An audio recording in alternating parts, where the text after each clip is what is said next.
last week. All right. All right, good evening. Thank you for being here on Wednesday, March 11th, 2026.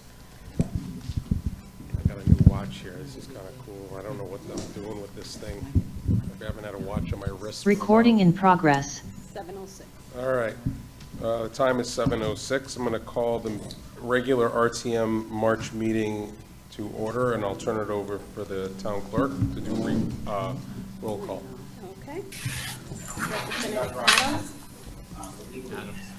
Representative Adams. Here. I'm sorry, I didn't hear. Allen? Oh, that's cheaper than ladybugs. We've got Chase? Here. Conley? here. Yeah, I heard that. Den Shinbra? I'm sorry. De Graffenright? No? Okay. Doty? Yes. Dutton? Fitzgerald? Here. Fox? Here. Gardner A? Here. Gardner M? Here. Gibbs? Here. Hume? Here. Keniston? Here. Massett? Here. Matter? Here. McElroy? Here. Morgan? Here. Norris? Aubrey? She's here. I see her there. Perella? Here. Powers K? Here. Powers S? Here. Pulaski? Here. Saxon? Here. Ritz? Watson? Here. Weaver? Wells? Here. Whitney? Here. Woods? Here. Sesulka? Here. And Moderator Amber? I'm here. 27. 27. All right, we have 27 members present, so I declare a quorum, so we can, we got the Graffenright here as well, so that's 28. All right, thank you. If we could take a moment of silence, salute to the flag, stand up. We've got one headed east and one right over here, whatever you choose.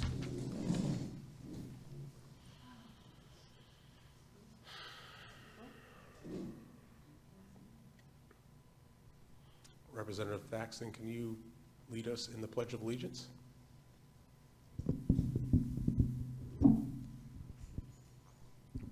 I pledge allegiance to the flag of the United States of America and to the republic for which it stands, one nation, under God, indivisible, with liberty and justice for all.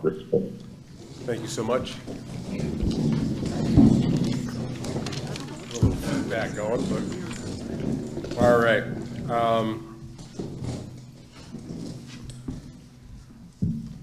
Madam Clerk, how did we miss December 18th meeting minutes?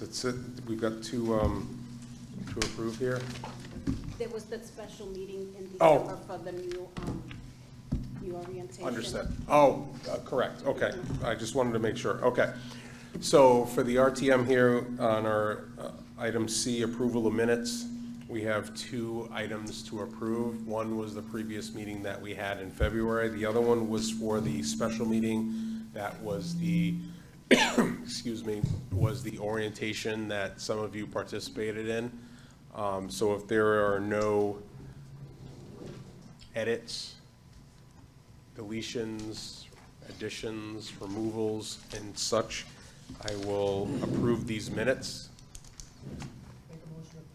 We don't approve, we're just going with that, all right? Unless there's something that wants to be added or removed. The meeting minutes for the February 11th meeting and the December 18th special meeting will be approved. All right, great, thank you. All right, public petitions. This is the portion of the RTM agenda where RTM welcomes comments from the public. Each presentation should be limited to no more than 5 minutes or less, directed by the moderator, and if possible, submit written comments. Presentation should be limited to matters pertinent to the town of Groton. The moderator or members through the moderator shall ask questions only in order to clarify the speaker's presentation. Responses may be given by the moderator and/or by the town manager. Individuals should state their name and address for the record, and if you're to speak virtually, please email council@groton-ct.gov no later than 4 p.m. on the day of the meeting. Is there anyone here that is here? Is there anyone online that we know of that would like to speak? All right, bada bing, bada boom. All right, receipt of communications, okay. There were a few that had notified the town clerk's office that they would not be here. I just need to make note for the record that Representative Frickman and Representative Bailey have not been sworn in yet, so if you're listening, please stop by the town clerk's office or come to our next meeting so that you can be sworn in for your district. Are there any other communications from the group? Just to be noted, tomorrow, March 12th, is going to be the Town Council, RTM, City Council, Board of Ed meeting, where they're just having their little collaborative meeting. So I just wanted to let everybody know. You can always watch it online, and it's available on Zoom as well, so that you can watch that to see what the preliminary budget may be. Okay. All right, I'm going to turn it over to the town manager, Mr. Burt. You can enlighten us with what's happening in the past month. Good evening. First on the financials. Preliminary fund balance as of June 30th, 2025 unaudited, hopefully we'll have audited soon, is approximately $37.8 million, which is 24% of the FYE 25 general fund adopted budget.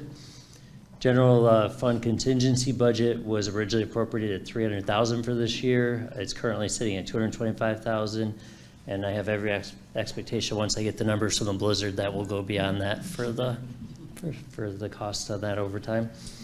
And the capital reserve fund balance as of June 30th, 25 is estimated at $4.8 million. Much of that will be used in the upcoming budget. That will be, by the way, the budget will be coming out by Friday.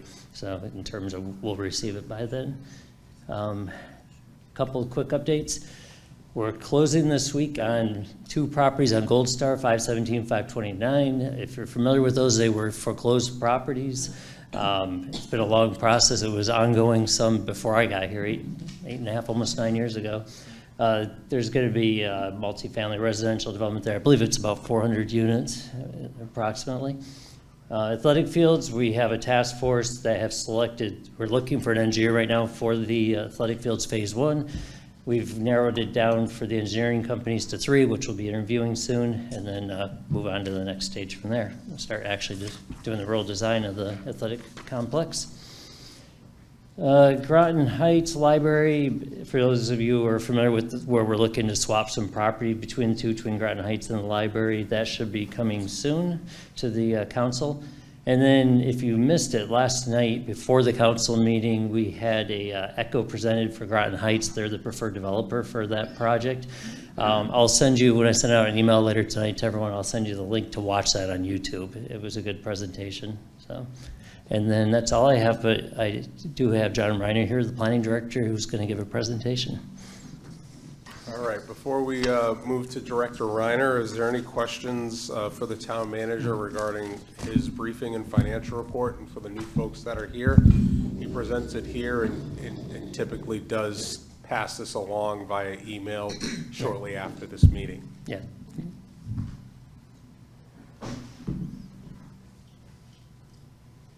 We good, Patrick? We're okay?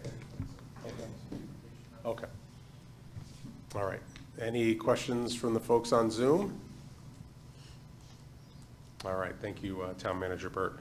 All right, I'm going to pass it along to Director Reiner, and he has a brief economic development update for us, which we'll be able to get this via email too, as well? Yes, yes. So good evening, everyone. John Reiner, Director of Planning and Development Services for the town, also currently Acting Director of Public Works.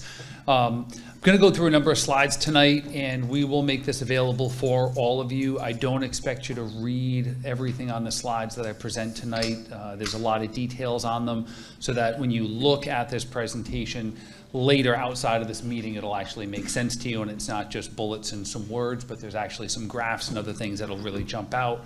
And again, there's a lot more information on the town's website, on our site, greatergroton.com, that people can also talk about or look into to learn a little bit more about this project. So I wanted to talk to all of you tonight about a project that we're working on called Meeting in the Middle, and its place in Groton. And when people are asking, well, the middle of what? So it's middle housing, missing middle housing. We hear about affordable housing, but the other key piece to housing that's missing in a lot of areas, and especially in Groton, are those starter homes. Those places where I think a lot of us first began our housing journey when we moved out from, our parents or the people that we were living with growing up. And for a lot of our land use practices over the past probably 30 to 50 years, it's gotten us to this place. So when we talk about what is missing middle housing, it is really those accessory dwelling units, the small starter homes, the duplexes, the triplexes, and small scale apartment buildings that are often hiding in plain sight that many of you might not even see in your neighborhoods or some of the areas that you visit.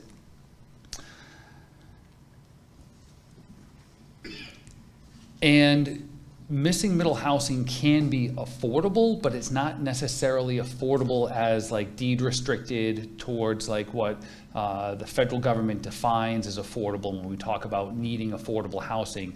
There's deed restricted affordable housing, and then there's kind of the market rate, or sometimes we'll talk about capital A affordable housing, which is deed restricted, and then lowercase a, which is the naturally occurring affordable housing, which is what we're seeing less and less of as time goes on in municipalities like ours.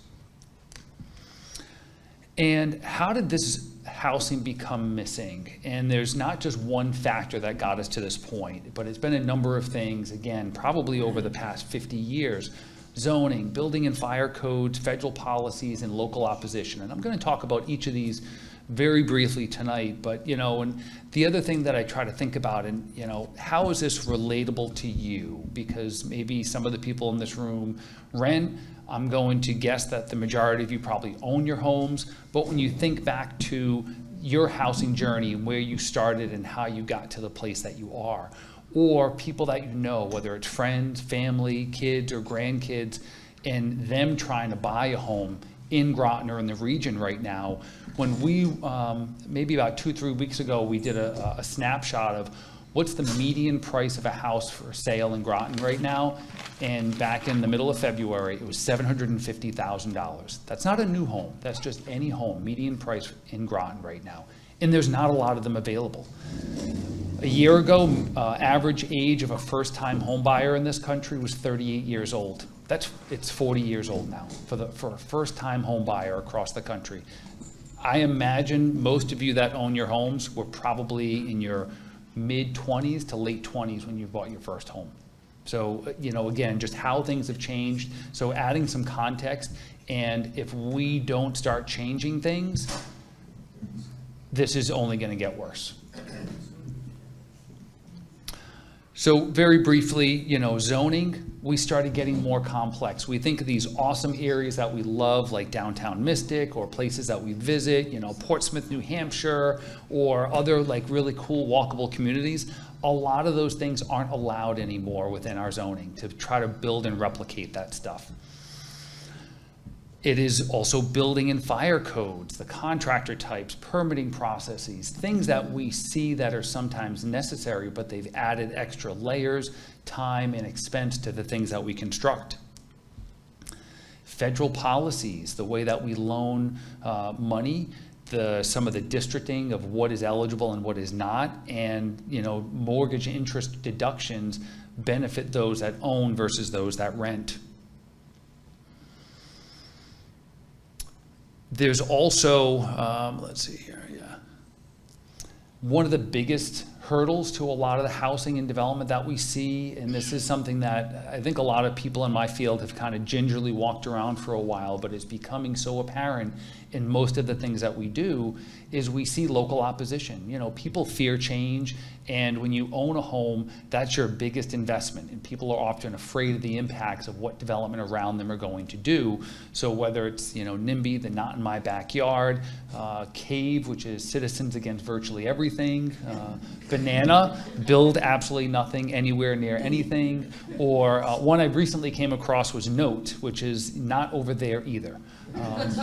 Because often when we're in these public meetings, you'll hear from people of, well, yeah, I know this is a good area, but we don't want it here. Why can't you build it there? And building it there is next to somebody else's house as well. So there's a lot of finger pointing when we talk to people and have some of our community conversations and our outreach about housing and the things that we need in town.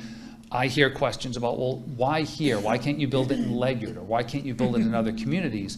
And we've actually done analyses that I'll talk about in a couple of minutes of looking at not only in Groton, but also the whole region and the needs of housing around here. So, you know, how do we get missing middle housing, and how does that really dive into the goals, the policies, the preferences, and the reality of Groton? So our goals and recommendations, I'm sure many of you have heard us talk about our new Plan of Conservation and Development, but historically our 2016 POCD and our 2022 Affordable Housing Plan talked about having goals. Our preferences that we hear from people in the public, the need, some of the regional housing studies that we've done back in 2021, 2023, and then another one in 2025, looking at just how things change, as well as the reality of not having a lot of good developable vacant land in town. So the town's needs, again, all this information, this report from Camoin and Associates is on our webpage. If you really want to kind of geek out like some of us planning nerds and get into the data on this, take a look at it. It's there.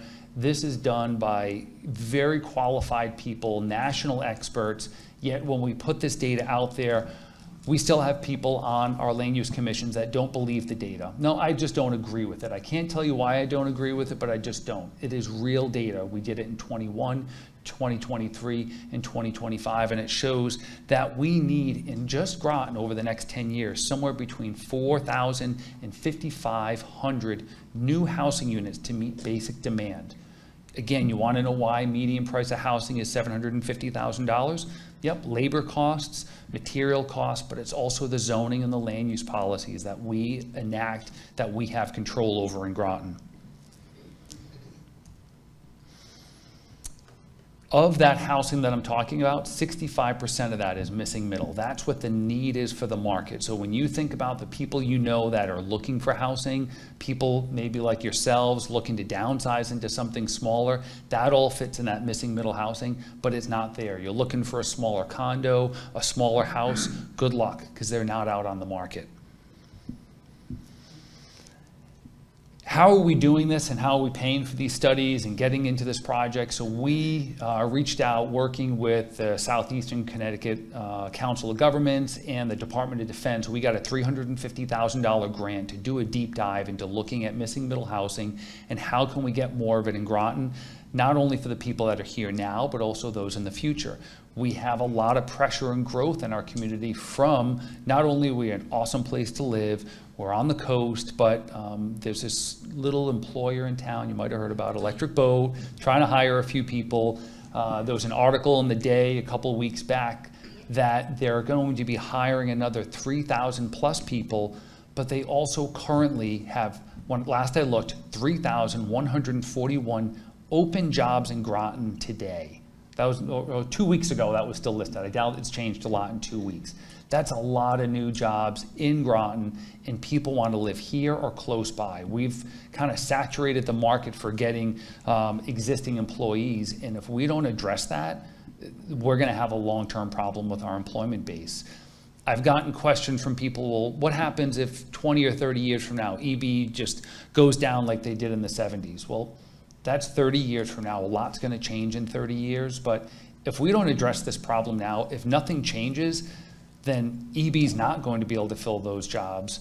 And you're gonna have a self-fulfilling prophecy if we're so afraid of change and what could happen 30 years from now. If we don't address some of these problems now, EB is gonna have to take some more drastic, and our other employers in the area means sooner than later to address getting that workforce, and some of that might be relocating to other places. So, I don't mean to be so blunt and harsh, but this is a reality that we have to address. And it's not just Groton that's dealing with this, it's all of New England. There's a lot of these problems across the country.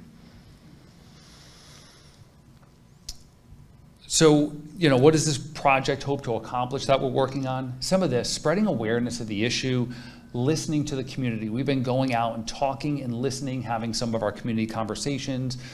We've been having a lot of focus group meetings with people, trying to meet people where they're at and hear their housing stories, showing the community what some of these housing types look like, making sure that our regulations align with what people actually want, and then in the future, maybe amending our zoning regulations.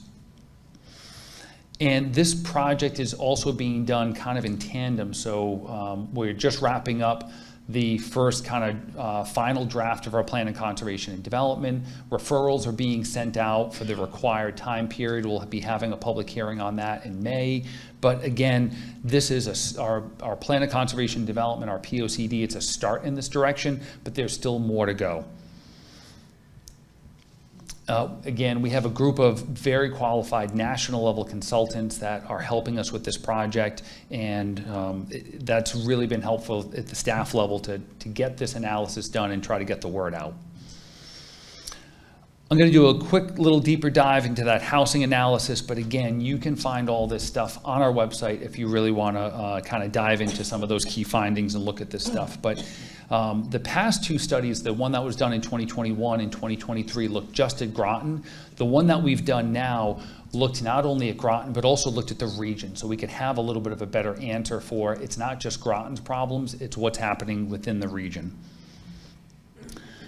And what we have seen, some of this might not surprise some of you, although we are experiencing housing growth, our population is declining. And people often say, well, if we're losing people, why do we need more housing? Back in about 1950, we averaged across the US, we had 4 people per household. By 2030 or a little later, we expect to have about 2 people per household. So in order to house the same amount of people, we need double the housing units. Just because of changing in demographics, people are forming households later, they're having less children, if any children at all. These are things that are all impacting our housing and our housing choices. Obviously, EB is driving our regional economy and some of the housing demand.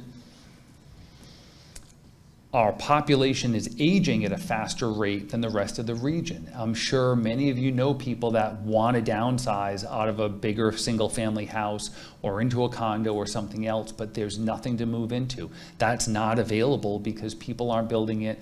A lot of it has to do with our regulations. We're also losing middle housing while gaining single-family and higher density units. So when there's a lack of availability of housing, people then go buy what they can and then change it. We've actually had people buying up duplexes and triplexes and converting them into single-family homes. Our housing costs have drastically outpaced income in the area, creating even more affordability gaps. Half of the renters in town are facing a cost burden, a lot more than owners. And homeownership is becoming increasingly available to people earning in that kind of median income. It's a lot harder to get into housing. And I mean, I'm sure of all of us in the room, if you had to start over and didn't own a home, trying to buy a house now in Groton, if the median price is $750,000, you're gonna have a hard time entering the housing market. You've heard me all talk before about how 82% of our workforce commutes here. We don't expect all 82% of those people to live here. We're always going to have a large commuting workforce, but that's still putting a lot of pressure because people want to live closer to their employer. Again, that future projected demand in Groton, 4,100 to about 5,500 units by 2035. And in the region, that number ranges from 17,000 to almost 18,500. So it's not just, oh, build it somewhere else, not over there either. But in fact, this is the whole region of what we need for housing. And again, that middle density or missing middle is the biggest share of the total potential of what we need for housing types in the region. When you think about missing middle housing, sometimes, oh, it's these big giant apartment buildings. That is one piece of it, but really the missing middle housing is a lot of the smaller stuff. I left a bunch of these flyers with a QR code on the table in the back. If folks have a smartphone, can take the survey that's on there. We want to get a little input from all of you on your housing journey. But, these are pictures of units in Groton that many of you probably look at and think, oh yeah, that's a single family house. Nope, it's a duplex, or sometimes it's a triplex. So one of the things that we're doing as part of this project is actually inventorying some of the different housing types that we have in town. Okay, and as part of that, looking at, showing people what these units look like. So, for example, stacked flats. I'm sure some of you have seen these houses around town, and these are things that it's kind of density hiding in plain sight. Also, if any of you are following us if you're on Instagram, exploremoregroton.com, we've been doing a lot of social media posts, and a lot of this has been around the missing middle housing stuff. If you haven't done that yet, check it out. I'm not trying to be an Instagram influencer, but we're just trying to spread the word through some of our social media. And, where is this missing middle housing in Groton? These are, again, just some of the generalized areas of where you see it. It's often hiding in plain sight. We did a walking tour around town in Mystic, and we had people coming out and arguing with us that there aren't duplexes around them when there's one right across the street from their house and they didn't even know it. You can't make this stuff up. So, what have we been up to? We launched a new website. We have a number of technical reports and analyses on that. If you're interested in following kind of where we are on things, you can check that website out. We've been doing these walking tours, again, trying to get people to see what is there and trying to get people to understand the preference and the design types that you can do of beautiful density hiding in plain sight right in these areas. There's one building in Mystic that's, on a side street in a very residential area that the density of that lot is higher than the density at Triton Square, which is the former Sealy School, that big apartment complex. We have lots in Mystic that are per lot or at higher densities than that, but that type of zoning is not allowed anymore. So we have to get back to allowing that stuff, that it might be a lot of one bedrooms and studios, and those are the types of units that people need in town. And, how to get involved, we want to hear from you about this project, and that's, a lot of information, short period of time. We will get this presentation shared with all of you. I hope all of you check out greatergroton.com. We also have some meetings coming up in the near future.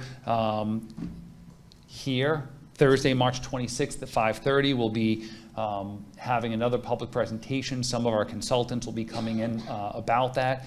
If you're really interested in the project, we're actually going to be sending some things around. If folks want to meet with any of the members of the consulting team that day or the next day, we'll have some openings if people want to learn a little bit more. And we're going to be doing another walking tour of Mystic on April 2nd. And that's about all I have in this, but this isn't something that we can just hope it gets better all by itself. We can't bury our head in the sand. If nothing changes, well, things are going to change because no action is inaction, and the inaction is going to be negative long-term consequences to Groton and our local economy. So with that, happy to answer any questions. I know you got other items on the agenda tonight, so I don't want to take up too much time. I appreciate getting the window tonight to make this presentation. Thank you, Double Director Reiner. I have to say, I've been here for a long time, and the thoroughness of your department, trying to work on items that have been brought up over the years of finding the housing issues, the economic development issues is very much appreciated. For the members that are out in the community, I got to say, there's been several conversations that Director Reiner's department has put on throughout the past year beyond to try to generate interest and get feedback. If you're watching this right now and you see the little QR scanners, scan your phone, hit up the link and try to get in touch so that we can hear what you have to think on the initiatives that we're trying to do to build a greater Groton. So again, I'd like to thank you, Director Reiner, for that. Thank you. Moving on, I'd like to ask anybody here who might have any questions for Double Director Reiner right now. I can go for that. I got Representative Zazulka over there. I got Representative Wells on deck, and I'll get a couple more after that, Baxton and Perella. Aubrey, I got you too, Ms. Aubrey. thank you. Yep, Is it on? okay. Thank you. First of all, thank you for that report, and I appreciated all of it and how succinct it was, and that you presented us with a lot of knowledge that was easy to understand. What I want to share with you, though, is how relevant this is to me. Yesterday, a couple in Groton I assume it was one of your staff members, came to their house.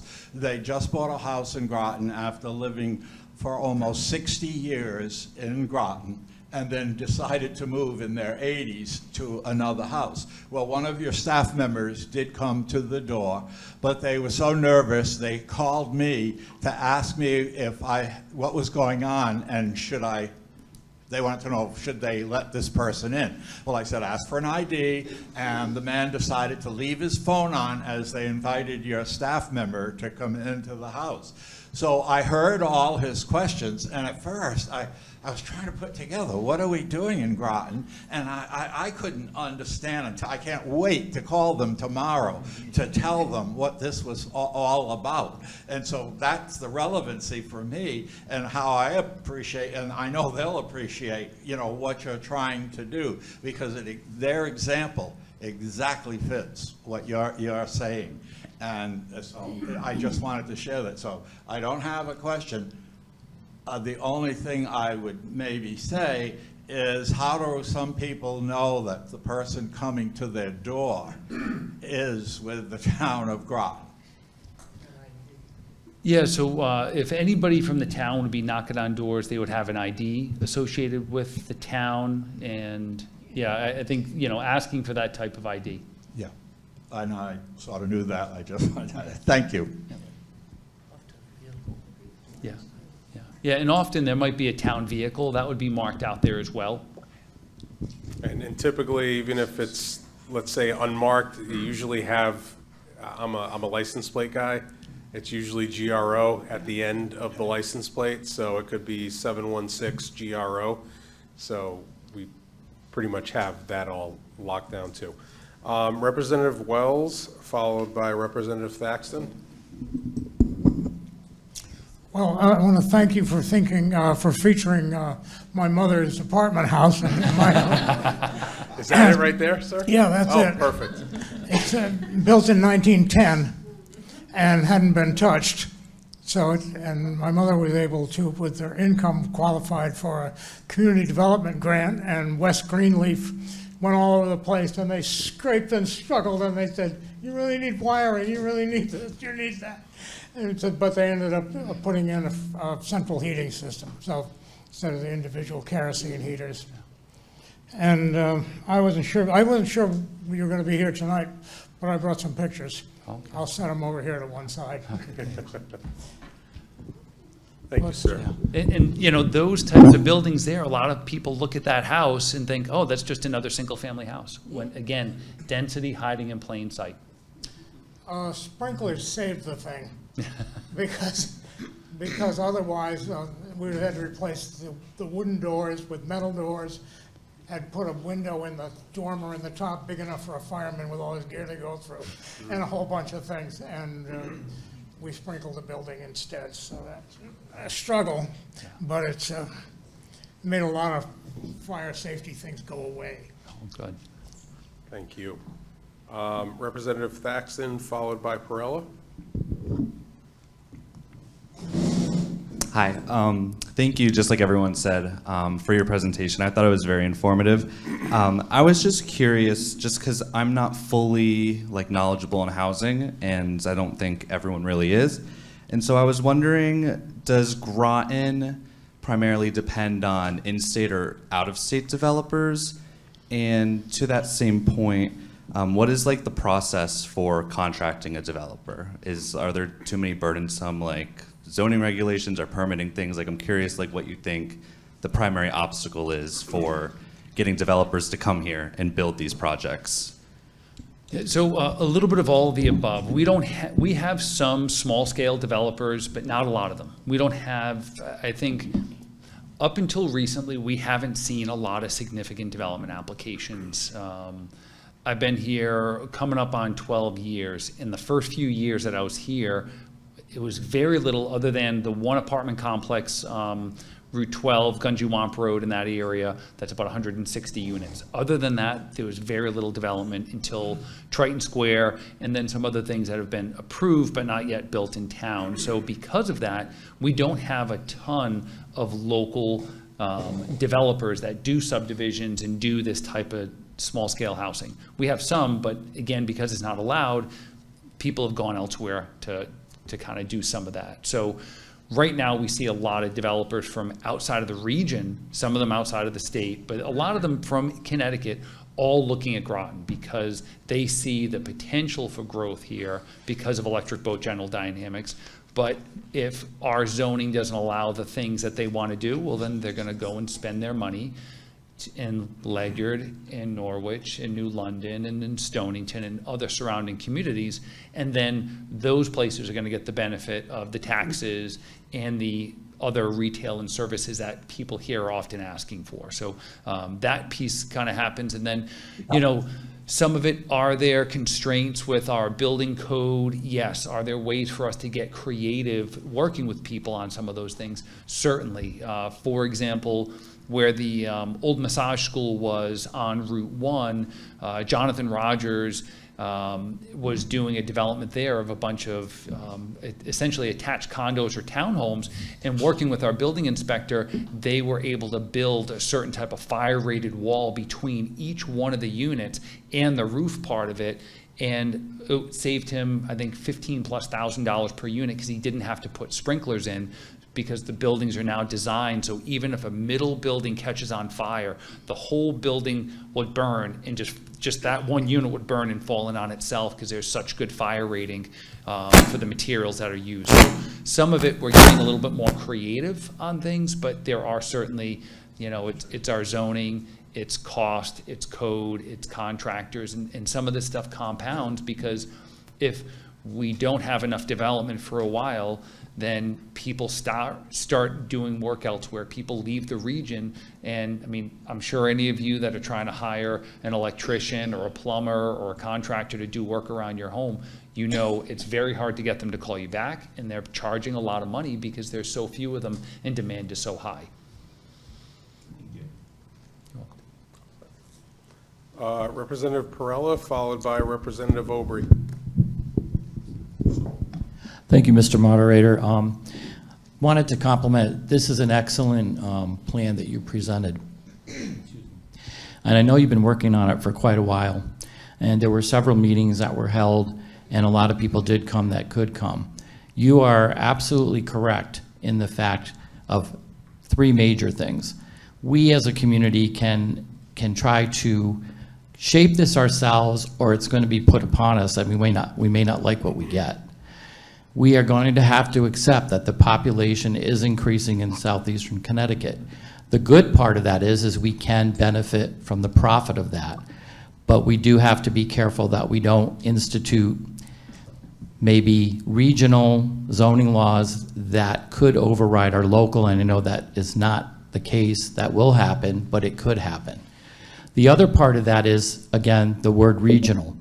We really have to look beyond just Groton having all the housing. We can benefit from the change in the middle housing, but we have to have the community buy into it, and it has to be done correctly, and it has to be done meeting fire codes and futuristic thinking of school systems and EMS, so we don't get into the problems that have happened in certain sections of the town where you have strong disagreement and then people feel that they have to go and do a court case. We don't want that. It's very expensive.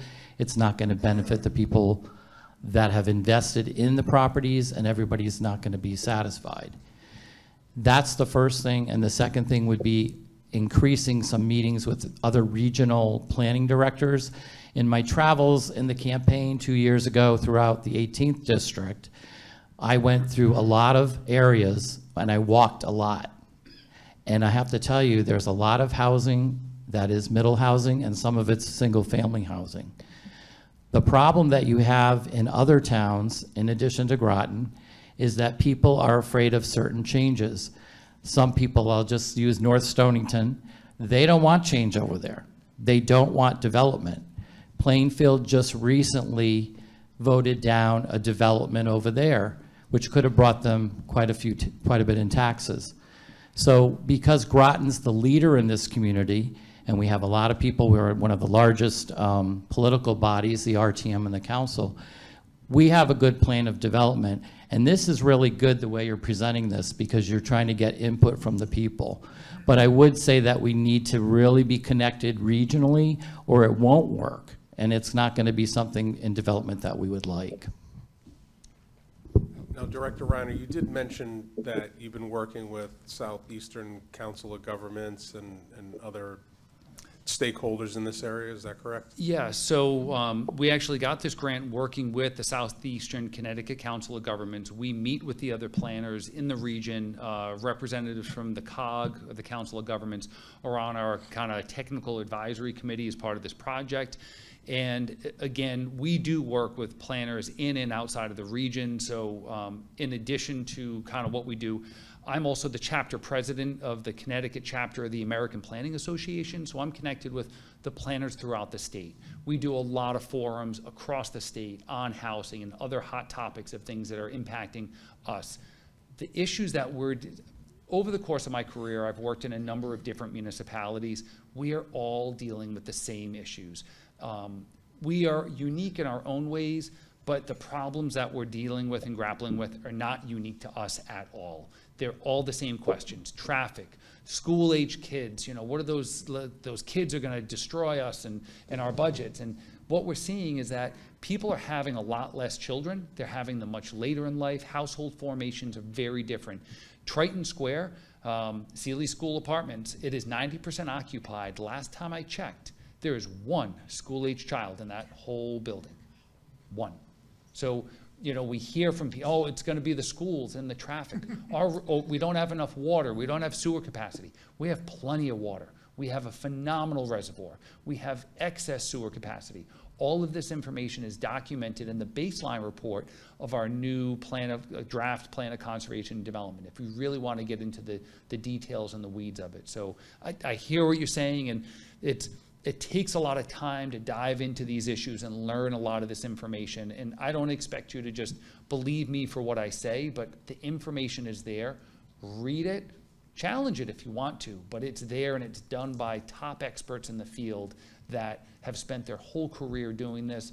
I've been doing this for almost 30 years. The people that we have on our team in Groton are spectacular. They're all very passionate, very well educated, have a lot of experience in the things that we do, and that's why we get, you know, you hear us talk about grants for this project or that project. We get those because we have a great team of people, the management and leadership we get from John to go after these types of projects, and they know that we can get things done and utilize Groton as a great example for projects now and in the future. So, you know, there is a lot of collaboration, but getting over the concerns of people, everybody fears change. And it's amazing because as a species, we've been so successful because of our ability to adapt to change. Yet when it comes to land use and zoning policy, nobody wants change. So I'll leave it at that. Thank you. Anything else, Rep. Perella? No, I appreciate the feedback on that. It's kind of exactly what I was trying to say, but I couldn't say it as well as you did. But I think it is the fear of change. People might want yard space, they want not as much traffic in their neighborhoods, but we can make the community, it's like the tidal wave is coming, it's coming, so you have to ride with it and try to kind of like guide it. You're not going to stop it. And we're in the middle of a lot of changes in this area from when I grew up here. And look at the school systems, all the different type of new schools. There's so many issues that have to be addressed in Groton. I mean, I remember when the police station was being built, we finally got the water tower up there. There's a lot of things that just takes the time to do it and to really plan it out. And I think I did write a letter one time about how well I thought that we needed the plan of development and that you did a great job on that. So I would agree with you. And we need the input from people. If you want something, you really have to participate to do it, because now's the time to do it. We have, how many people you said are going to be coming? And we want to keep as many as we can here in Groton, but we definitely need the other towns. And I appreciate that you gave that information, what you're doing, because that's really, really important for especially some of those northern towns. There's a lot of land up there. And they should be thinking a little along the lines of what they want to see before it's forced on them. I gotta say, Director Reiner, the acronyms, the NOPEs and all that was quite enjoyable, so. I loved it. Representative Aubrey? Yes. Can you hear me? I can. Okay. I have two things going in order to be able to talk to you. I have three questions. One, I'm wondering, John, thank you for your presentation. I appreciate you greatly. Have there been any conversation with banks? I run into the situation, I have a builder right now that has approval for 4 houses, a very reputable builder, and he's having a great deal of trouble getting money from the bank. And I'm wondering how interested the banks are in really making this happen, because financing is important. So I didn't know, have you ever met and talked with some of the banks, had a meeting and invited them? So we've invited them to a lot of meetings. They don't usually show up. We've had some conversations with banks, and then, frankly, whenever I actually still go into a bank, I try to talk to some of the people there about the things that they offer, because, one of the things what if everybody built an accessory dwelling unit on their house? That's going to solve all of our housing problems. Well, okay, not a lot of people have, the cost to build an accessory dwelling unit now is probably somewhere around $300,000 or $400,000. And not a lot of people have that kind of cash just laying around to build something like that. And banks don't have a great financing option other than a home equity loan, which has a variable rate on it. So that's something that makes ADUs, accessory dwelling units, difficult to do, in talking with banks about that. So we are trying to pull them into the conversation, but not super successful yet. Okay, by what I meant by invitation, have you ever had, say, like a lunch, and you invite the CEOs of each bank, or whatever they're called, to actually come in and sit down and do the presentation to them? We've asked. Okay. All right. I won't beat that one to death. Has there anything been started with the zoning to change some of the requirements to put a house on? Like in the area out there going north of 184, I remember when they changed it to 4 acres for a house, and I'm wondering if there's been any work towards changing it to something more reasonable.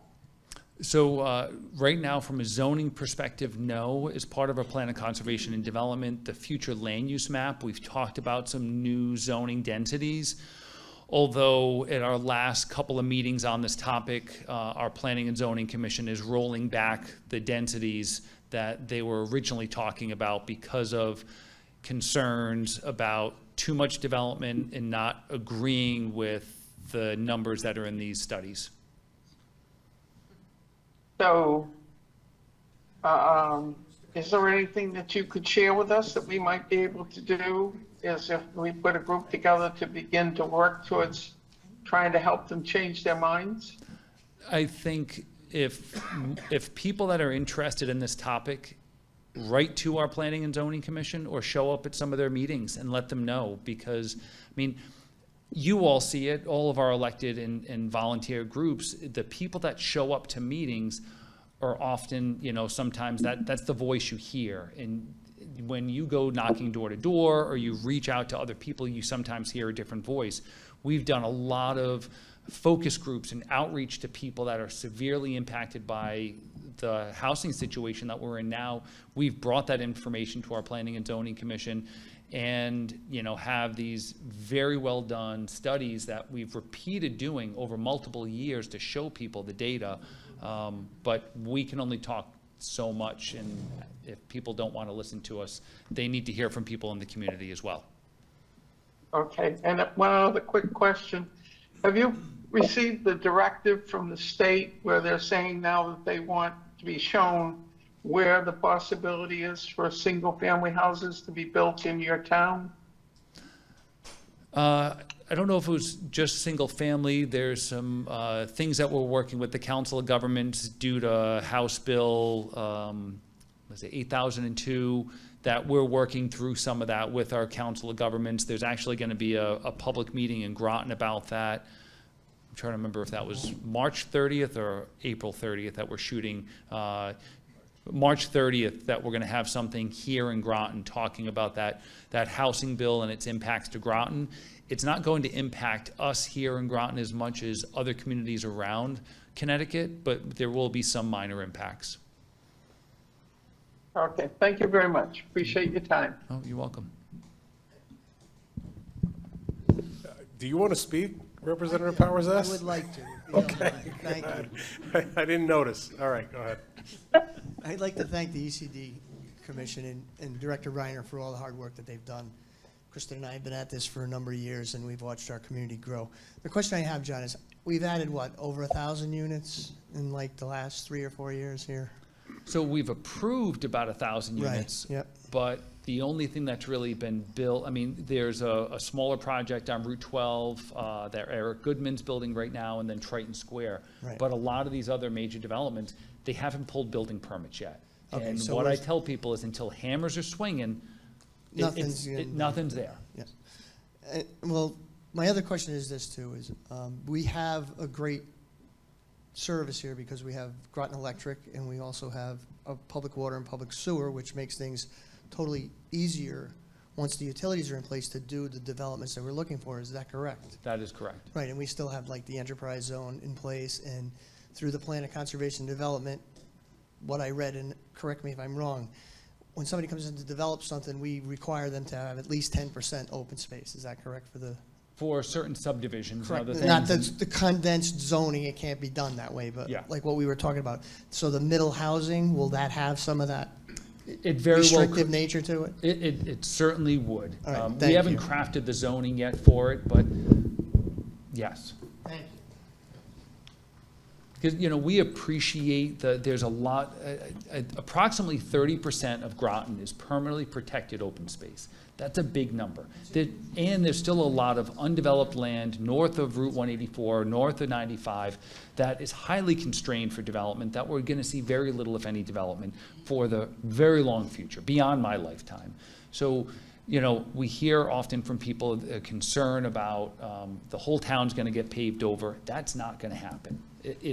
We're going to see incremental development. We control our destiny through our zoning, but if we also don't start addressing this issue, kind of, you know, there was a question about the state or the region, and Representative Obrey brought it up as well.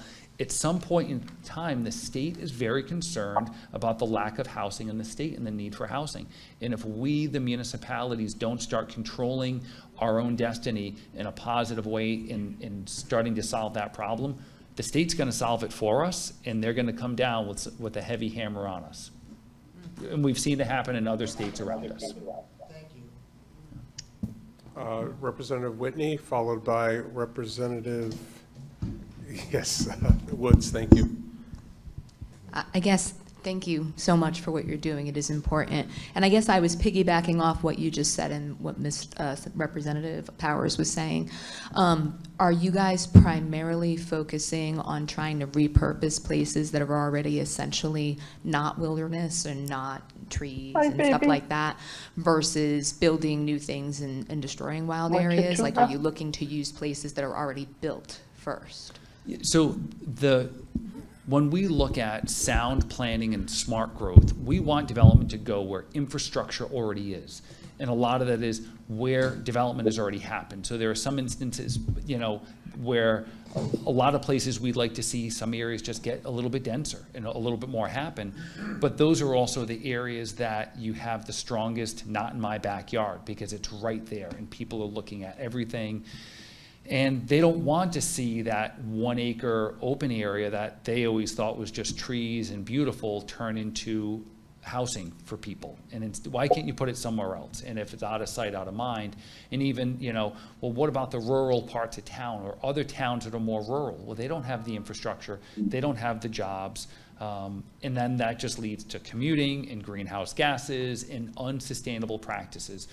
My background is environmental planning. I got into planning and the things that I do now because, I want to make the world a better place for my kids. And a lot of my work I did in my past was land conservation and pairing that with smart and good development. So short answer is yes, we do not want to start paving over paradise to build a parking lot, Jimmy Buffett, but there are some areas that, yes, some trees are going to get cut down. Some areas that are natural areas now are going to get developed as we start solving this problem, because there are also areas in town that have water, sewer, and electric going right by, great roads, and there's no development there or very low scale development. But a lot of these areas we look at, some lots that might have one house on it could have 2 or 3 houses on it. I look at my own lot and where I live, we have water and sewer and I'm on more than half an acre. I could see 2 or 3 more house lots on my lot, but that's not what zoning allows. I hope before I retire I get that changed in my town, but that'll, or before I pass on. But you can see those opportunities, and the more you dive into planning and urban planning, I apologize in advance, but as you see these things, you then cannot unsee them. And you see what works, and you start seeing opportunities, and you question, why couldn't that have been done better? Representative Woods? Hi, I have sort of a similar question. I was wondering what your primary solution you're seeking is. Are you looking to build newer structures or to convert existing structures to hold more units and more people?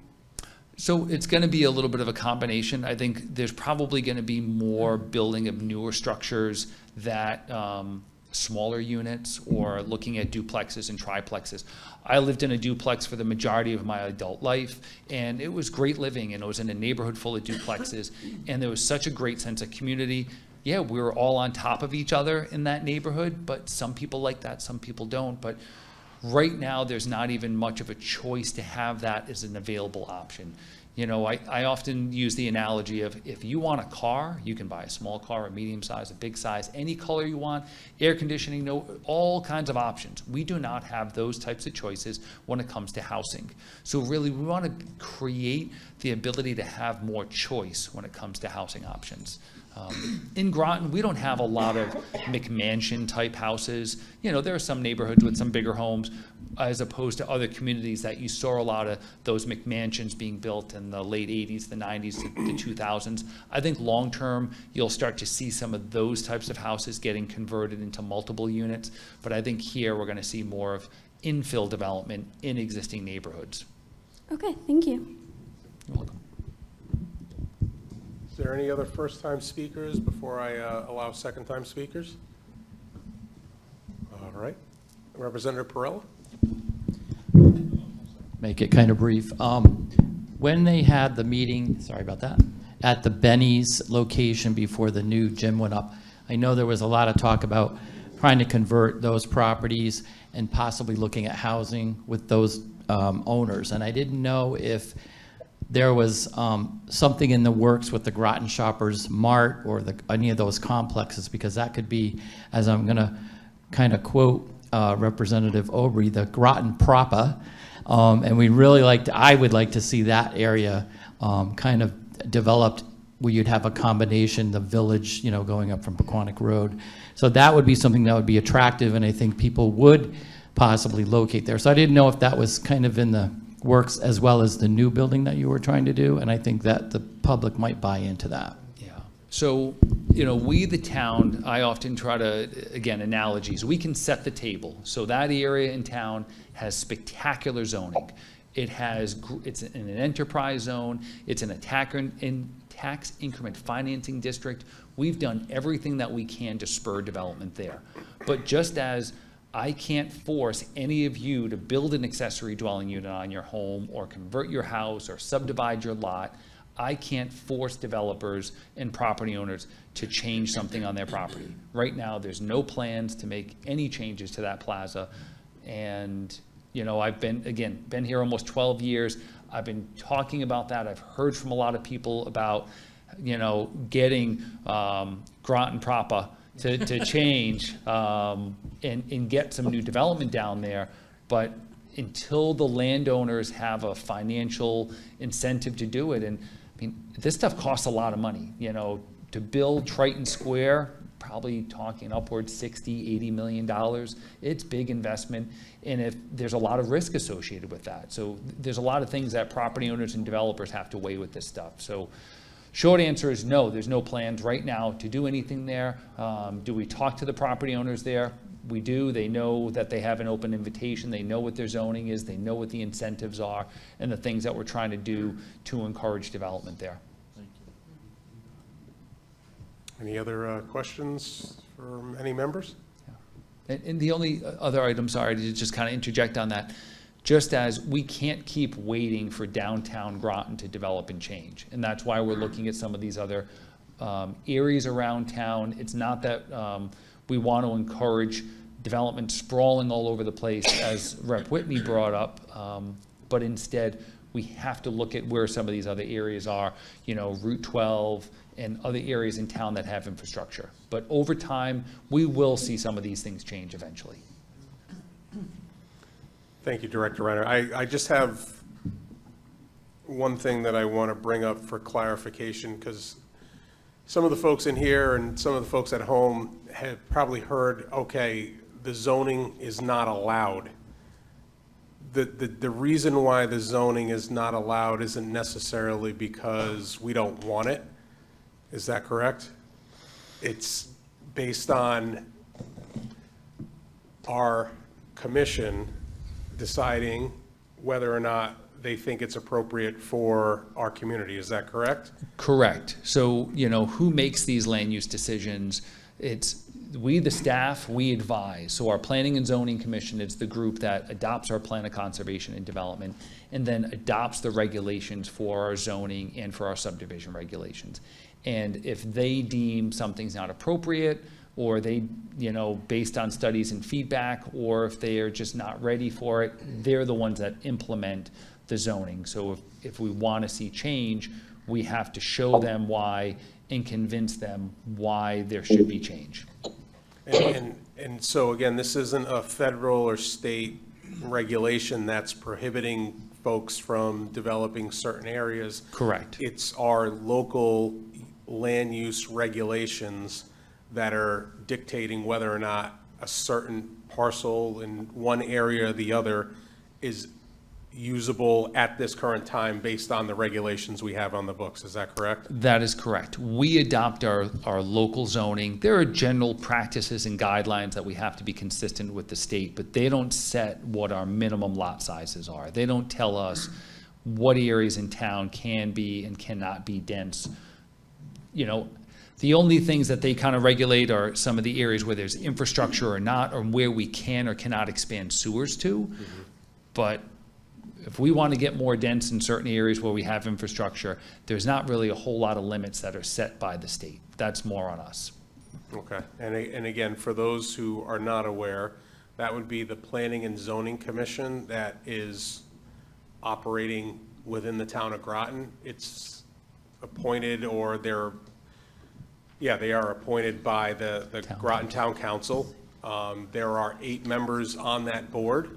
Currently, there are 7 members that are currently seated on that board, 5 regular members, I believe, 2 alternate members, and there's still a vacancy out there. So if anyone is interested in getting involved in that, just be advised, if you try to want to do that here as an RTM member, you would have to resign from this position in order to fill that position.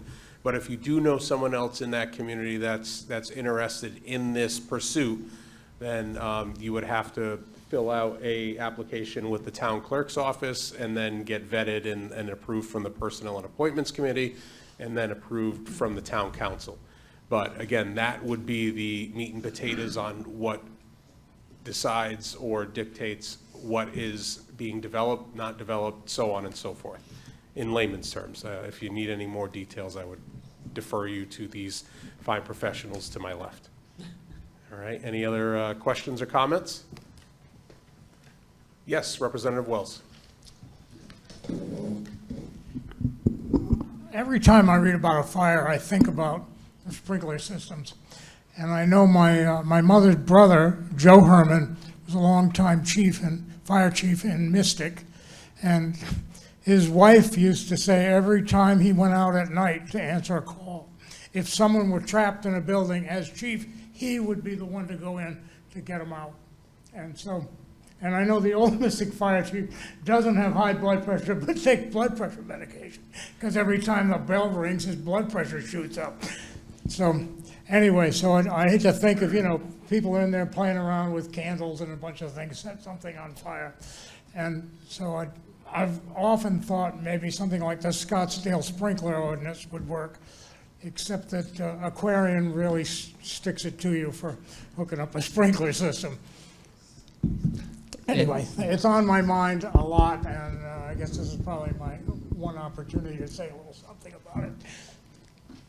I'll allow it.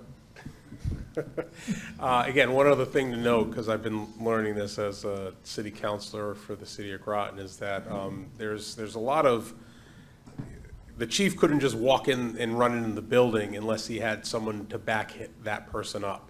All right, yeah. so you got to be aware, like, in order for us to do what we do, you have to have, if there's 2 people out at a fire and they say, oh, the fire is burning, they have to have 2 people to back them up before they can actually go in and actually save and rescue and things, unless it's something like within their purview. If Patrick, I see Patrick, oh, he's on fire, I go grab him. Otherwise, like, if it's something high up and you see something like that, you have to actually wait until someone shows up. That's a OSHA hazardous safety standard in order to do that. And the other piece is every time we adopt a new regulation or a new requirement, there's a cost with that. And to put a sprinkler system in a single-family house, you might be looking at $15,000 or $20,000. And who's going to pay that cost? It's ultimately the homeowner or the person who's going to rent that, versus, if we have good smoke alarms, carbon monoxide monitors, in the very low chance that there's a fire, what's the most important thing is getting the people out of the house. Scottsdale figures the cost of a sprinkler system there is the equivalent of putting in a fireplace. But of course, a builder can sell you a fireplace. They can't sell you a sprinkler system, and here, and they have a water problem in Arizona, so sprinklers are important there, and there's probably a municipal water system, not like a private one like Aquarian, where they go, oh boy, we need $2,000 just to look at the job, So anyway, so I can't say it's as easy in Arizona, because it's the Scottsdale sprinkler ordinance, and I don't see elsewhere that there's copies of the Scottsdale sprinkler ordinance. All right, thank you very much. Again, Director Reiner, I'd like to thank you for indulging us on our numerous questions and your answers, and the presentation that you've given us. And for the folks that are at home, this is available online.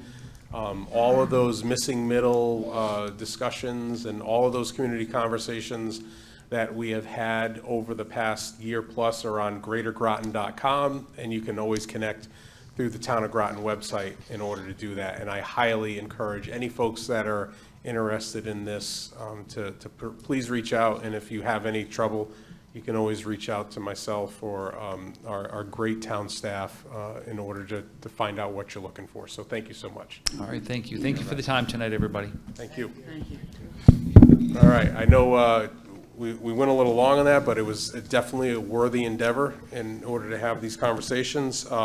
Item H, that's going to be very quick. The superintendent had informed us that she's unable to attend. I do know that she will be attending tomorrow at March 12th meeting for the group liaison committee. That is, that's you, Representative Chase. I think you're on that one for us, right? It's the City Council, Board of Ed, RTM, Town Council Liaison Committee that's happening tomorrow. Yes. Okay, yes. Two of us. Yes, the two of you. So I believe Powers S and you are going to be our dynamic duo that are going to represent us. It is a public meeting, so anybody that's here on the RTM is willing to or able to attend that meeting. There'll be a Zoom link. If you look on the Town of Groton website under meetings and agendas, you can always click that link and then pop in and hear what's going on, as well as YouTube, because it's a Thursday and we don't usually have any big events on Thursdays here within the Town of Groton. All right, Thirsty Thursday, sorry. All right, moving on. Okay. Committee reports. I'm going to committee reports. Chair Chase, did you end up having a meeting regarding the referral? I'm sorry, I didn't mean to catch you off guard. No worries. Thank you. Yes, we had a meeting, but we didn't have a meeting because only two of us showed up. Okay, so there was no meeting. Right. So there was no quorum for that meeting. Correct. Okay, so again, as I've stated before, if we can please make sure that you're going to your committee meetings. Again, it's usually a hybrid, it's a Zoom, or it's a in-person meeting that we can do. In order to act on any of these referral items, and this referral items came from temporary rules and procedures to try to solicit and recruit an individual student liaison under Rule 9.2, under student liaisons for the RTM. We're really looking for someone to do this. If the young lads and lasses out in Groton are interested in Groton governance, which I got to give props to Director Reiner for giving a shout out on Civics 101 again. Take a look at that. It's if you plan on living here long term, I don't want to be here forever. I'd like to go travel or something like that, and you could do this job. I'll teach you. All right. So fantastic. So thank you. Yes, Chair Chase. I just wanted to say, if people, because this is the second meeting I've had on two different topics, and we did not have a quorum. So if you're not sure what committee you're on, please check with the moderator or go online. The list is on there. Yeah, and you can also check with our fantastic town clerk's office as well. I tried to be very deliberate on who was going to get on committees based on their preferences. I apologize if I didn't get everyone onto the committees that they were requesting.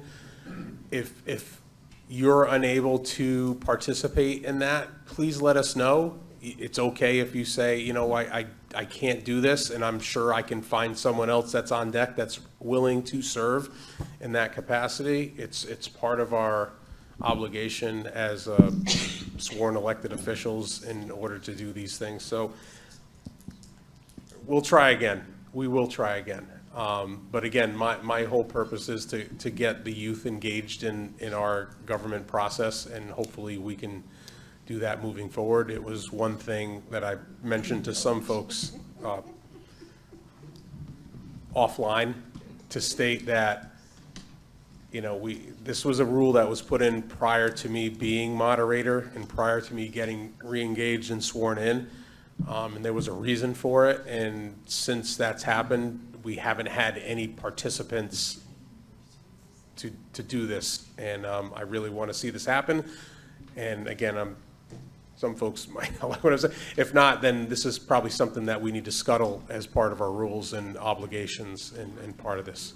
Yes, Rep. Whitney. Just a quick question. Sure. Do I need to say something? What's Yeah, the- can you put it, just so that people can hear outside? Thank you. Just wondering what the requirements are for a student liaison. What age? Is it just high school? I or believe is it it's a any high age? school age. We have 3 different high schools within Groton proper.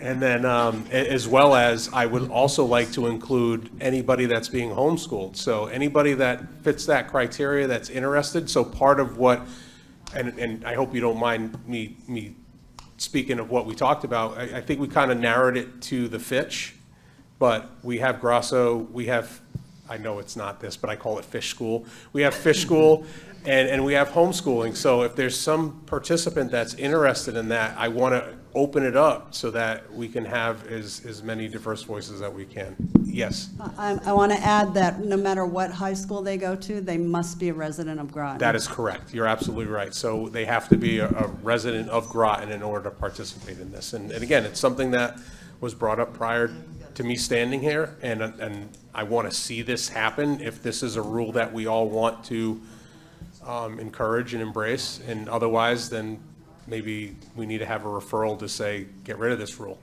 And just one? No. There's up to 4, yes. Okay, so hopefully you can find us somebody now. You're a recruiter. Recruiter Whitney. All right, thank you so much. All right.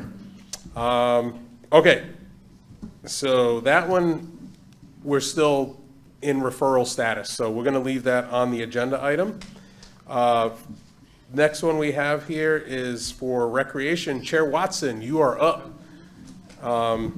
We are dealing with 2026-108, miniature liquor bottle. Point of order.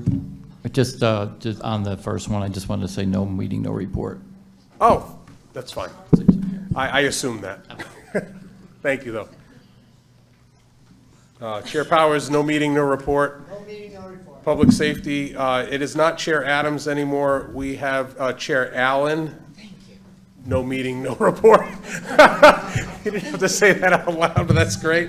And Public Works, no meeting, no report. So we're just going to pass that along to Chair Watson. Thank you. Okay, we had a meeting. All right, I like to hear that. And we had a quorum. Even better. We met tonight at, you want me to read the minutes here first? Is that what Yeah, that's sure, that what sounds we were? great. Okay. Well, we met, we started at 6:10 this evening. There was 3 of us present. Representative Powers and Sazolka. And we talked about the miniature liquor bottle funding, trash compactors, and Mark Berry, our Park and Recs director, was there. He gave us a bit of an overview. Basically, they're asking for money and to add on to the compactors, which they already have. And I'm sure Mark would answer questions when I get done here. And I've asked Representative Kay Powers to actually read the resolution that we voted on. If she's able, she can sit. We're changing that rule. That hasn't passed yet. All right. Yeah, it hasn't passed yet, you're right. Okay, resolution approving the expenditure of $37,895.60 for 6 solar trash compactors. Whereas the town received funds collected from the surcharge on miniature liquor bottles enacted pursuant to Public Act 21-58. And whereas Public Act 21-58 requires that such funds be expended on environmental measures intended to reduce the generation of solid waste or reduce the impact of litter caused by such solid waste. And whereas the Parks and Recreation Department previously requested and received funding to purchase 4 solar trash compactors for installation in town parks. And whereas the department has a remaining balance of $19,063.16 from this previous purchase. And whereas there is currently $47,410 in unallocated funds within the miniature liquor bottle revenue fund, now therefore it be resolved that the town council approves the expenditure of $18,832.44 from the miniature liquor bottle refund fund to be combined with previously allocated $19,063.16 for a total expenditure of $37,895.60 for the purchase of 6 additional solar track. Yeah, that's a typo, compactor unit, trash compactor units, and refer the item to the RTM per rule 6.5.3. So moved. All right, so we got a movement by K-Power, seconded by Zazulka. Thank you. Go ahead. Touch on some of the communication we had during the room, during the meeting. We already have some of these, and they hold a lot. They're compactors, or as I recall, they're solar powered, and with them, with more of them, it's saving a lot of driving around picking up drums of trash. They tend to hold a real lot, and it's that there's going to be a lot less people driving around picking up trash, I suppose, and vehicles on the road and whatever. So I need to say that to pass that resolution in our committee, it was moved by Councilor Zazulka, and forget that, you're not the counselor we used to be together before. Representative Zazulka, and seconded by Representative Powers, and it passed 3-0, that resolution in committee. Thank you, Rep. Watson. I'll take the floor first. I think these are fantastic. This is not coming from taxpayers. This is coming from revenue that's received because of the mini liquor bottles, AKA NIPs. It's been identified that we are one of the biggest nip bottle sellers in the state for whatever reason. I take my walks daily and have to pick them up and throw them out, but for us to receive this and use it for a good purpose, I'll drum back on my disc golf days. I know there's people out there listening. Right by the disc golf course, we have one of those solar recycling compactors, and it works great. It decreases the amount of litter and trash that are in our public parks. And I'm looking forward to seeing more here. On top of, I've seen some posts on social media that they're looking for artists and designers for these new compactors that are coming out. So if you know somebody that is interested in being creative and having that artistic design, I am not that guy. Stick figures is what I operate in, but if you know somebody out there in the community, there is a process that you can follow on the Town of Groton website or within their social media sphere, so that you can apply and get a stipend in order to create your own specific artistic solar trash compactor. All right, is there any questions from the floor? Very well.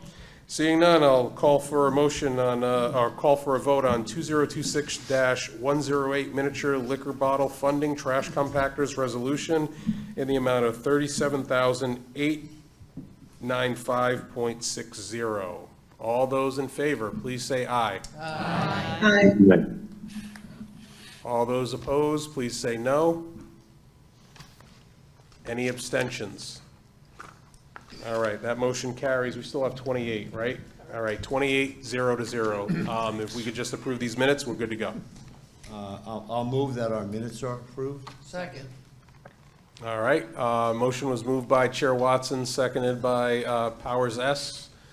Any questions, comments? All those in favor, please say aye. Aye. Opposed? Abstentions? Thank you so much. Thank you, Director Barry. All right. More mulch. You need more mulch. Wood chips. All right, I got you. Thank you very much. All right, thank you, Chair Watson. I'll take over, so you can, long story short, we had one more, and he's here, but we have a rules and procedures for Chair Watson. Unfortunately, we're batting zero, guys, all right? Spring training is upon us. It is baseball season. I got to give a shout out to my man Bill. He's a Yankee fan. I'm a Red Sox fan. If you go swinging and you don't get a hit, you're batting at zero. All right. Right now, for our referrals, we're batting at 333. All right. Out of the 3 referrals that we've had out here, we got 1 quorum, 2 non-quorums. The Rules and Procedures Committee also did not have a quorum today. And looking at our minutes here, or our agenda item, we failed to put that we had to approve the temporary Rules and Procedures Committee recommendation of the new rules for the 35th RTM. We had received those minutes on your email about 1:30 this afternoon. I am going to continue on with the 34th rules of the RTM, and we'll put that on the agenda item for our next meeting in April so that we can approve them, unless there's a burning desire to approve our rules now, because I don't feel like we had enough time to look them over, because I know some of the folks within our body wanted to see what the language looked like from the changes, additions, omissions, revisions.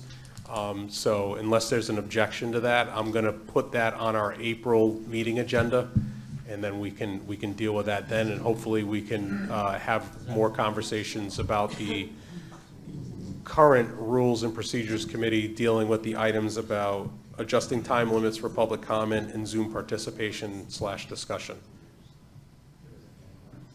Rep. Obry, is that your same hand up, or is that a different hand? I think it's this. I think it's this.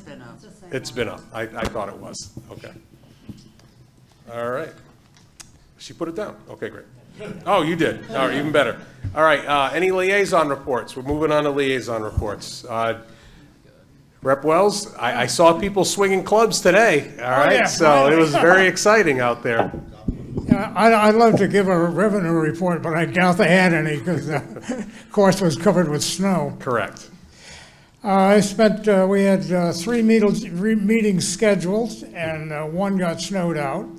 And then there was a joint meeting with the Parks and Rec Commission, all over the proposed rates for the course.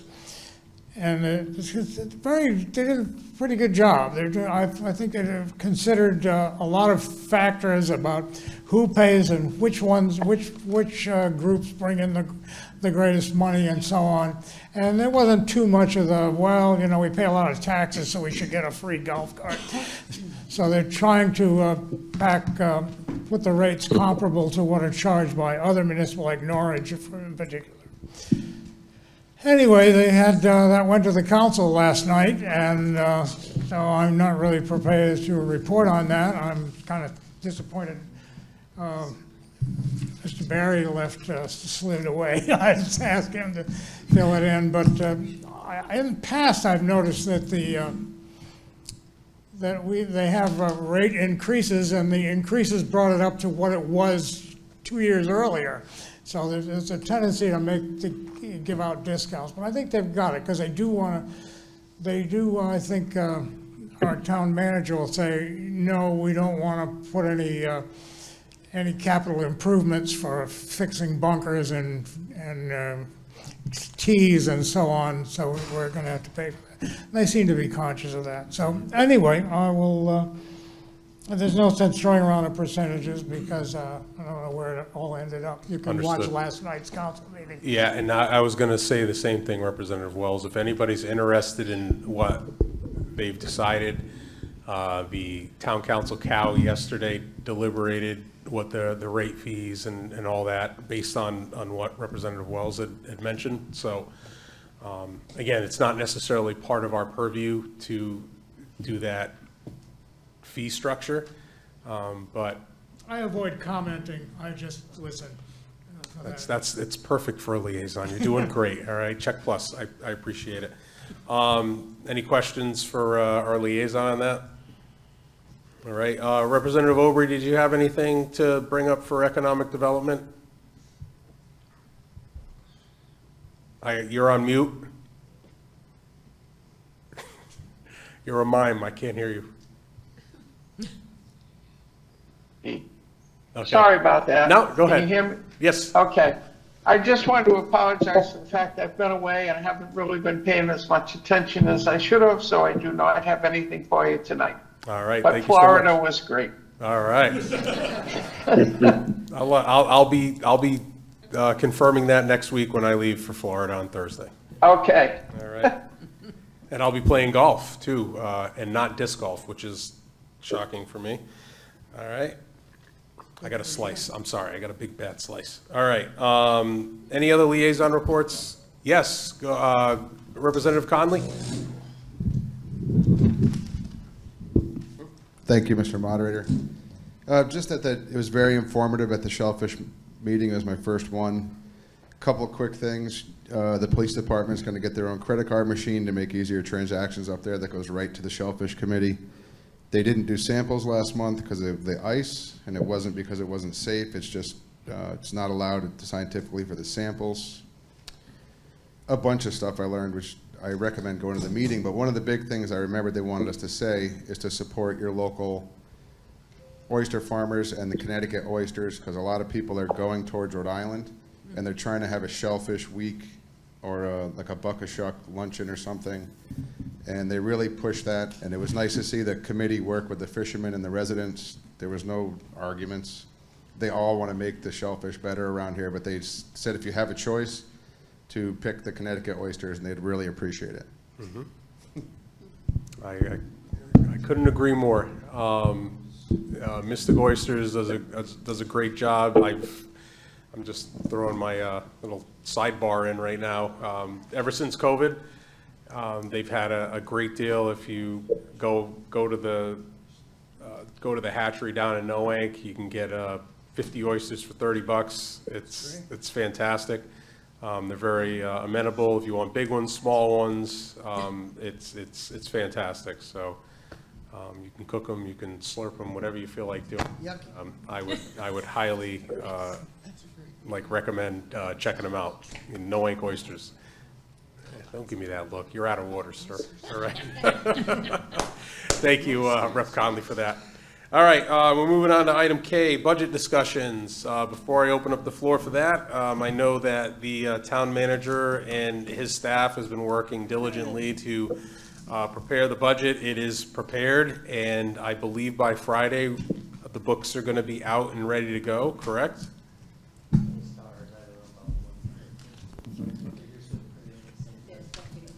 Okay, so they're still getting printed, but it will be available, is that correct? Should be.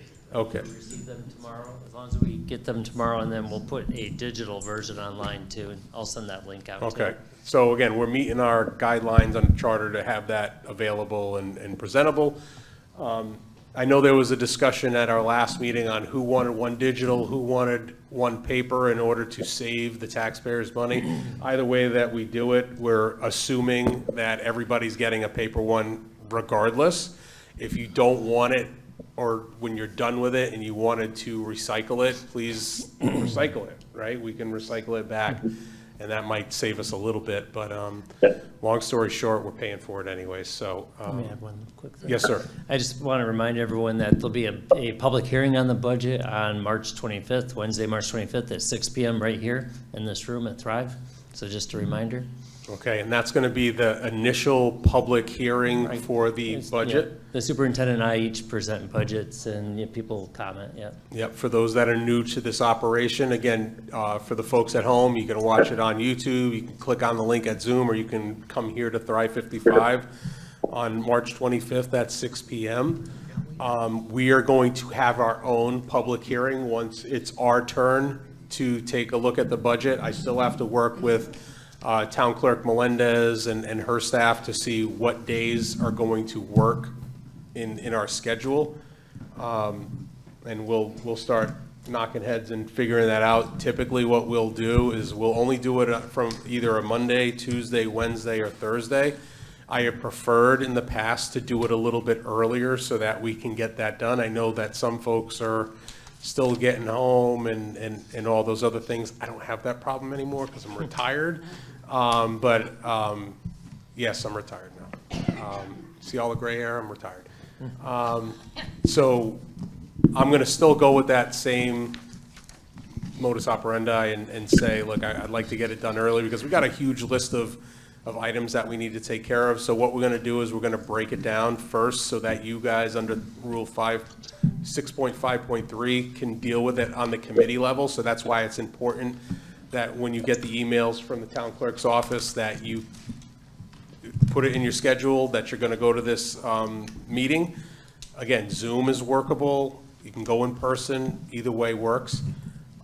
And then from there, we'll then deal with whatever your committee recommendations are when we come to the main body of the RTM end of April, that we'll start working on that as well. Okay? Yes, Representative Chase. Thank you. I'm going to beat a dead horse every month until we get through this budget hearing.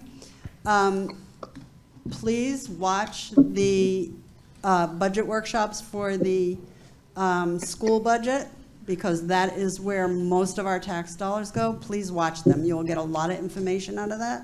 And also, when the town council gets the budget, please watch their meetings. You will also get a lot of information there as well, that not all of it trickles down to us. So you will get a lot of information from those meetings. And I'll be telling you that again next month. Thank you. I could not agree with you more, Representative Chase. It's our duty as elected officials to look at that budget. Some folks do it by going line by line and looking at that whole big green book that we're going to get. Others, like I had said before, when I'm chopping onions, I sit there and I'll listen in the background and pop an earbud in and see and hear what's going on, and maybe my question gets answered. If you weren't chopping onions and you didn't have an earbud in and you watch that green book and you happen to have a question, please feel free to reach out to myself or Town Manager Burt, and he'll be able to answer that question prior to our deliberations in order to get the answers that you may need. Any other questions on budget? All right. Any other business? Yes, Representative Zazulko. Thank you for recognizing me. Because of the late hour, I'm not going to give the full report that I was ready to present to you. But I am on the board of directors of the Groton Education Foundation, and I realize that most of the people sitting here have never heard of us. And we're on our way to present almost $500,000, and we provide money to anyone who comes up with ideas on how to work differently and creatively with the children who are connected to Groton. So we have given many grants to a lot of organizations, including the homeschoolers, Mystic Noink Library, Children First in New London. A teacher recently received money from us. She wanted to teach mathematics using ukuleles, so we provided the ukuleles for her to teach mathematics in her classroom. And I would just recommend to all of you that you go on our site, see what we're all about, and I'll talk about it and tell you how it started and the RTM's role in helping us get the Groton Ed Fund, gmail.com, and I think that you will be surprised, and some of you would like to maybe come serve on our board, or you know people who should apply. Tomorrow night from 5 to 6, we only hold meetings for 1 hour. We never go over the 6 o'clock hour. We have 8 grants that have come in from people in the area. And we look at the 12 of us or 15 of us on the board will be making decisions tomorrow night from a $5,000 down to $200 or $300 grants that people ask us for, and they know they can't go to the Board of Education or they can't go somewhere else to get their incredible ideas funded. So that's what we do, and I'll tell you next time how it all started and the history, which really belongs right here in the Groton Town Council from the 1980s and the 1990s. So just thank you for giving me this opportunity right now, and I'll try to present more to you that isn't at such a late hour. Thank you for listening. My pleasure. Thank you, Representative Zazulka. I'm going to piggyback on off of that as well. I think what you guys are doing is an absolutely fantastic program. It's something new to me. Another thing that's new to me is that in my retirement days, I've had the honor and the pleasure to be a mentor for students in the Groton Public Schools. It's a program that matches a kid within elementary, middle school, or high school, and you mentor them for about an hour a day. I do it once every Wednesday, and it's a fantastic opportunity, just hanging out, talking, playing cards, doing board games, or anything like that. Now that it's nicer out, probably get outside and do something like that. But if there's anybody within this group or anybody within our Groton community, there are students out there that need mentor support. And again, it makes a huge difference. So if there's anyone here that's interested, please reach out to me. We'll get you linked up with the contact folks at Groton Board of Education, and they've got a fantastic program. So just keep that in mind as well. Yes, sir. Sorry, I just want to make clear that we are not connected to Correct. the Groton Board of Education. Understood. We are independent people who have working, towards helping out, as I said, individuals who are working with children in creative and diverse ways. So we don't have really anything to do with the Groton Board of Education, but unfortunately, maybe our name should have been different than Groton Education Foundation. But thank you. Perfect, thank you. All right, any other business? All right, seeing none, I'll call for a motion to adjourn. Motion adjourned. Second. All right, motion was moved by S. Powers, seconded by Pulaski. All those in favor? All those opposed?